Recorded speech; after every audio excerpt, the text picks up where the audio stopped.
kasih Bapak dan Ibu Guru telah hadir pada kegiatan kita, yaitu kegiatan belajar bersama, kegiatan komunitas belajar kita di SDN 1 Jeruk. Nah, pada siang hari ini saya selaku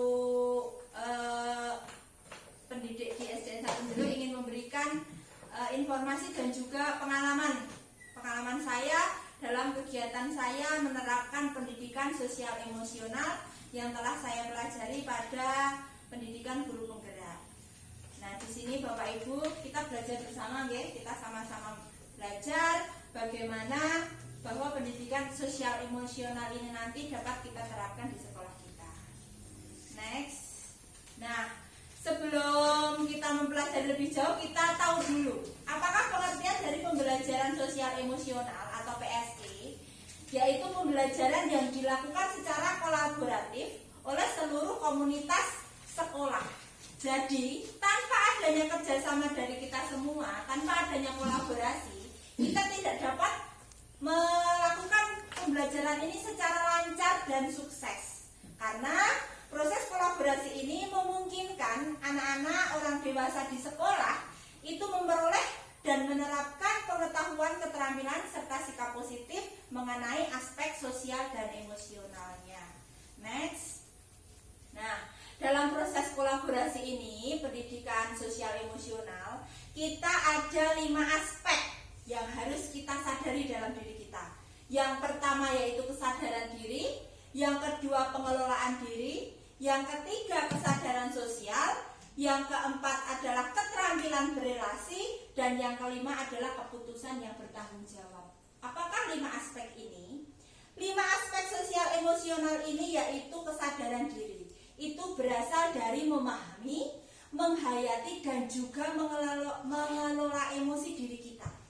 Baik nanti pada anak, juga pada diri kita sendiri. Sebaiknya kita sebagai seorang pendidik, kita terlebih dahulu mampu mengontrol emosi kita, Jadi kita sadar diri, bagaimana emosi kita, bagaimana hal yang kita alami.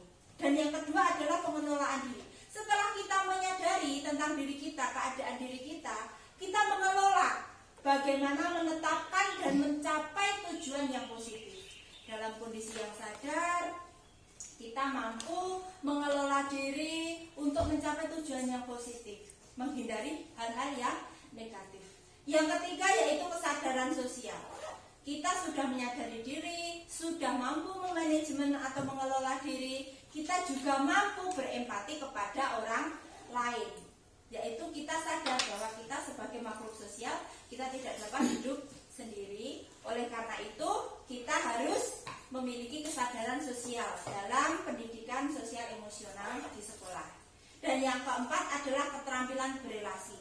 Kita sadar bahwa kita memiliki kehidupan sosial, maka kita harus memiliki keterampilan berrelasi atau bekerja sama dengan orang lain, membangun dan mempertahankan hubungan yang positif. Kita sebagai seorang guru, kita sama-sama bekerja di sini, kita mampu membangun kerjasama dengan baik sehingga tujuan pembelajaran SDN 1 Jeruk dapat tercapai dengan baik. Yang kelima yaitu pengambilan keputusan yang bertanggung jawab. Ada kalanya saat kondisi-kondisi tertentu kita mengalami kasus atau masalah yang membutuhkan kita harus mengambil keputusan. Nah, dalam pengambilan keputusan itu kita juga harus mempertanggungjawabkannya. Nah, saat melakukan pengambilan keputusan itu kita harus berpikir secara penuh dengan menyadari diri, mengelola diri, serta memperhatikan sosial emosional dari orang lain untuk keputusan yang kita ambil dapat dipertanggungjawabkan atau tidak. Selanjutnya, nah, dalam pendidikan sosial emosional yang saya pelajari, inilah petanya, mind map pendidikan sosial emosional. Dalam pengertiannya, kita tadi telah mengenal 5 kompetensinya, yaitu kesadaran diri, manajemen diri, kesadaran sosial, keterampilan berealisasi, mengambil keputusan yang bertanggung jawab, dan mengarah kepada siapa saja yang harus melakukannya. Yang pertama di kelas dan sekolah, itu diri kita. Yang kedua juga mengimplementasikannya di komunitas dan masyarakat. Namun pada pertemuan teman-teman ini, karena kita berada di komunitas sekolah, saya akan fokus kepada teman-teman untuk lebih dalam tentang pembahasannya pada kelas dan sekolah. Next.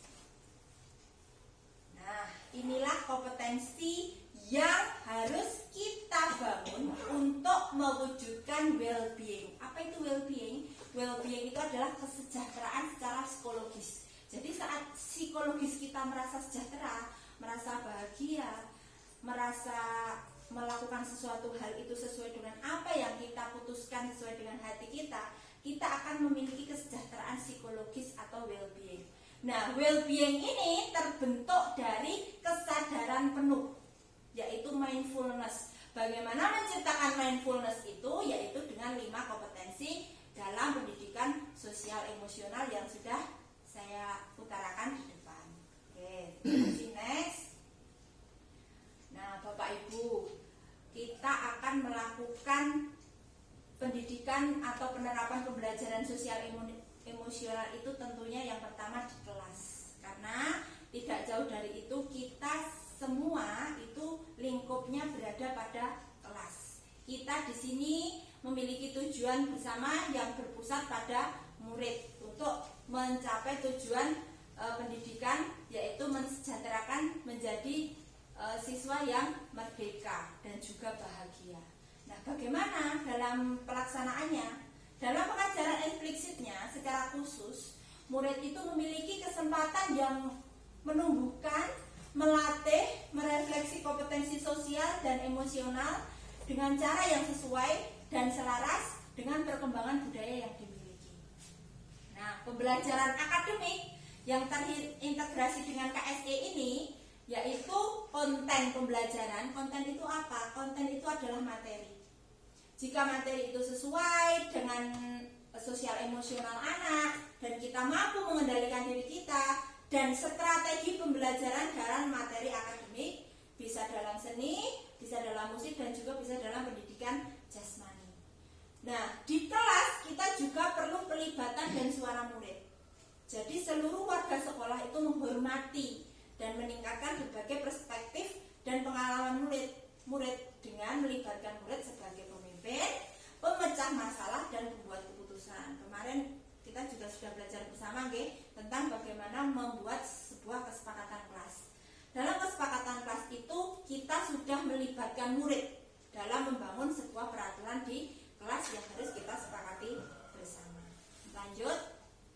Nah, selain di kelas, itu juga ada yang harus kita lakukan di sekolah secara keseluruhan, di mana saat iklim kelas dan sekolah yang mendukung, lingkungan belajar di seluruh sekolah dan kelas mendukung pengembangan PSE ini, maka dalam sosial emosionalnya, responsif secara budaya, dan berfokus pada upaya membangun hubungan dengan komunitas.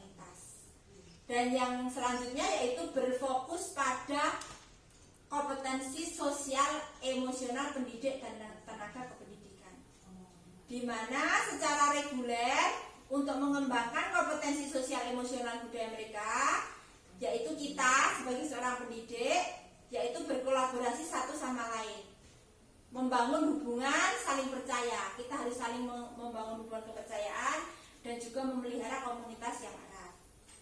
Yang selanjutnya yaitu kebijakan yang mendukung. Kebijakan dan praktik pendisiplinan dengan instruksi yang jelas, restoratif sesuai dengan perkembangan anak dan diterapkan secara adil. Dan selanjutnya yaitu dukungan terintegrasi yang berkelanjutan. Pembelajaran sosial emosional ini juga terintegrasi dengan mulus ke dalam rangkaian dukungan akademik dan juga perilaku dengan menyediakan kesempatan untuk memastikan semua kebutuhan murid terpenuhi. Selanjutnya, nah ini juga di keluarga dan di komunitas juga diperlukan. Namun di sini tidak akan saya jelaskan lebih jauh. Nanti kita akan lanjutkan di pertemuan selanjutnya. Kita fokus pertemuan kali ini bagaimana menghubungkan antara kelas dan sekolah. Lanjut. Nah, kita secara khusus akan membahas 4 indikator pembelajaran emosional yang berkaitan dengan kelas dan sekolah. Yang pertama yaitu pengajaran yang eksplisit. Yang kedua, integrasi dalam praktek pengajar guru dan juga kurikulum akademik. Yang ketiga, penciptaan iklim kelas dan juga budaya sekolah. Serta yang keempat adalah penguasaan KSE, pendidik tenaga kependidikan di sekolah. Kita sebagai seorang pendidik, fokusnya yaitu bagaimana menjadi seorang teladan, tentunya bagi murid-murid kita. Dan juga bagaimana caranya kita belajar. Di sini ini bagian dari belajar, bagian dari proses belajar kita, bagaimana menjadi seorang tenaga pendidik dan kependidikan yang diharapkan, serta berkolaborasi. Ini tidak bisa terpisahkan dalam proses pendidikan, ya Bapak Ibu, bahwa kita harus saling bekerja sama untuk membangun sebuah budaya positif di sekolah. Lanjut.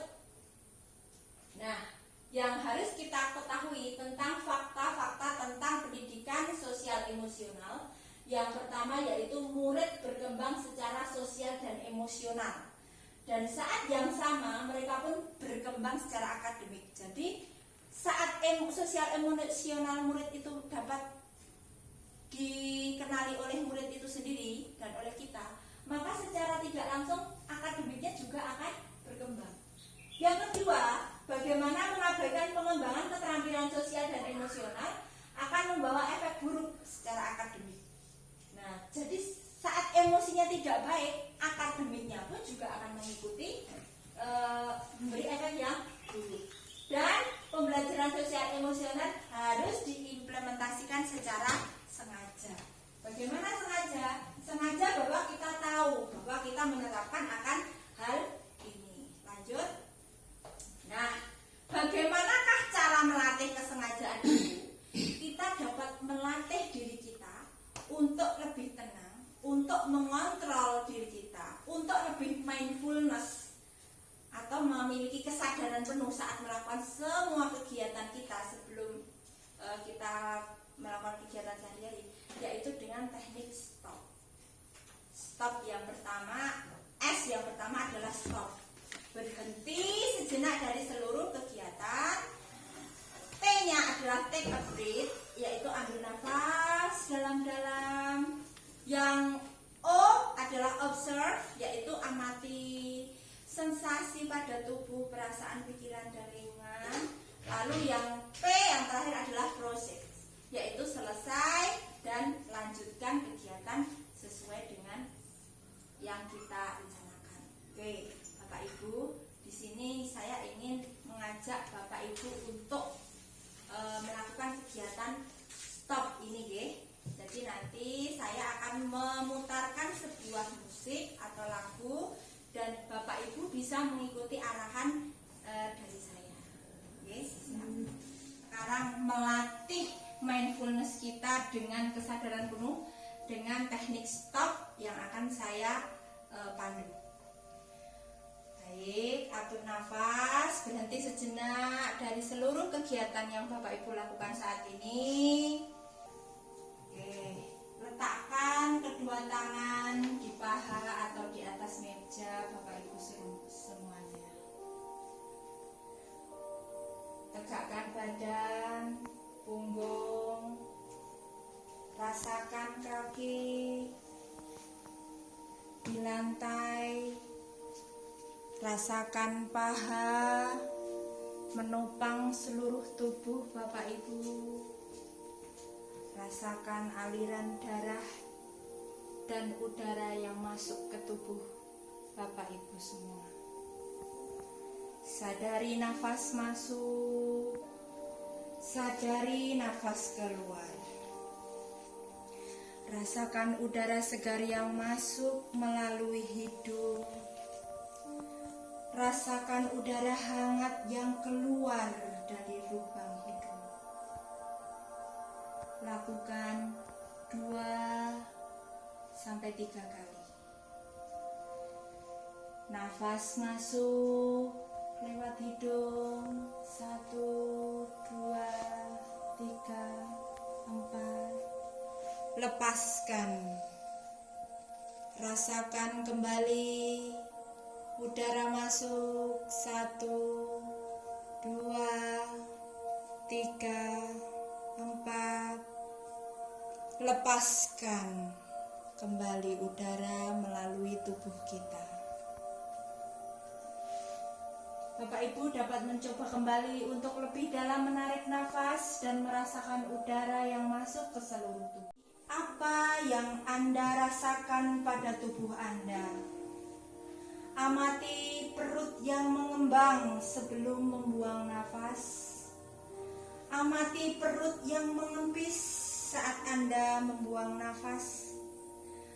Amati pilihan-pilihan yang Anda lakukan. Terima kasih, latihan selesai.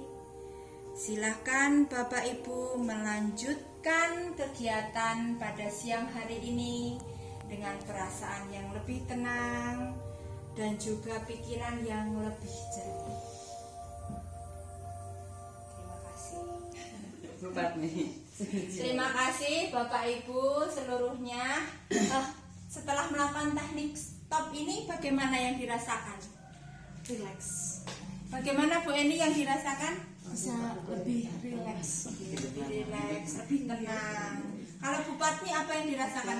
Kedamaian jiwa di mana kita berserah diri, seakan-akan apa yang kita miliki sesuatu yang perlu kita syukuri. Ya, alhamdulillah. Terima kasih. Bapak Ibu dapat melatihnya pada keadaan tertentu, teknik stop ini agar kita dapat lebih bisa mengontrol sosial emosional dalam diri kita.